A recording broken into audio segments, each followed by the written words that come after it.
Bible Bible के हो? Bible अरू सबै धर्मशास्त्रहरू जस्तै, अरू सबै धर्म ग्रन्थहरू जस्तै मानिसले लेखेको होइन। बाइबल पवित्र आत्माको प्रेरणाबाट विभिन्न समयमा विभिन्न ठाउँहरूमा 1400 वर्ष लगाएर परमेश्वरका आत्मा पवित्र आत्माको प्रेरितबाट लेखिएको परमेश्वरका जीवित वचनहरूको संग्रह बाइबल हो। बाइबलमा पुरानो नियममा 39वटा र नयाँ नियममा 27वटा वचनहरूको संग्रह छ र जम्मा 66वटा वचनहरूको संग्रह छुट्टा छुट्टै ती संग्रह एउटा बाइबल हो। परमेश्वरका जीवित वचनहरूको संग्रह बाइबल हो। यो मानिसले आफ्नो इच्छाले आफ्नै इच्छा शक्तिले कपोकल्पित गरेर लेखिएको किताब अथवा पुस्तक होइन।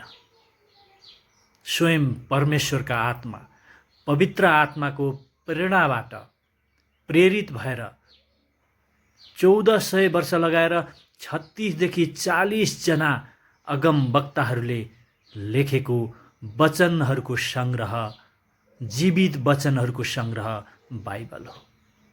परमेश्वरका जीवित वचनहरू जुन मानिसको आत्माको भोजनको निम्ति लेखिएको हो, किनभने मानिस आत्मिकी प्राणी हो र मानिसलाई जीवित परमेश्वरकै जीवित वचनहरूको भोजन चाहिन्छ।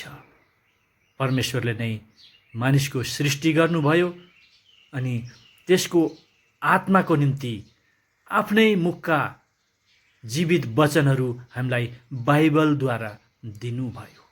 यो सुरुमा हिब्रू भाषामा लेखियो, ल्याटिनमा लेखियो, ग्रिकमा लेखियो, त्यसै गरी अङ्ग्रेजीमा लेखियो र आज सारा संसारभरि आफ्ना आफ्ना भाषाहरूमा लेखिएर ती जीवित वचनहरू प्रत्येक विश्वास गर्ने मानिसहरूको हात हातमा बाइबलद्वारा पुगेको छ।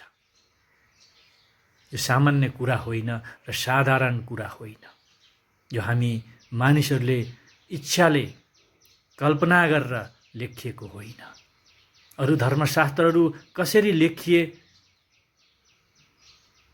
जसरी लेखिए पनि बाइबल परमेश्वरका जीवित वचनहरू हुन् र यी जीवित वचनहरू विभिन्न समयमा विभिन्न कालखण्डमा 1400 वर्ष लगाएर अलग अलग ठाउँहरूका अगम वक्ताहरूद्वारा लेखिएका हुन्। परमेश्वरका आत्मा पवित्र आत्माद्वारा प्रेरित भएर लेखिएको कारणले यसलाई कसैले लेखेको भन्न मिल्दैन। पवित्र आत्माले लेखाउनु भयो, उहाँको प्रेरणाबाट लेखाउनु भयो, पवित्र आत्माद्वारा प्रेरित भएर लेखिए। त्यसैले यो जीवित परमेश्वरको वचनहरूको संग्रह हो जुन हाम्रो आत्माको भोजनको निम्ति अति नै लाभदायक छ। हामीलाई थाहा थिएन हामीले यो भोजन आत्मालाई खुवाउनु पर्छ भन्ने, हामीलाई थाहा थिएन र जब थाहा पायौँ त्यसैले भन्न मन लाग्यो बाइबल के हो, बाइबलको बारेमा बताउन मन लाग्यो बाइबल के हो।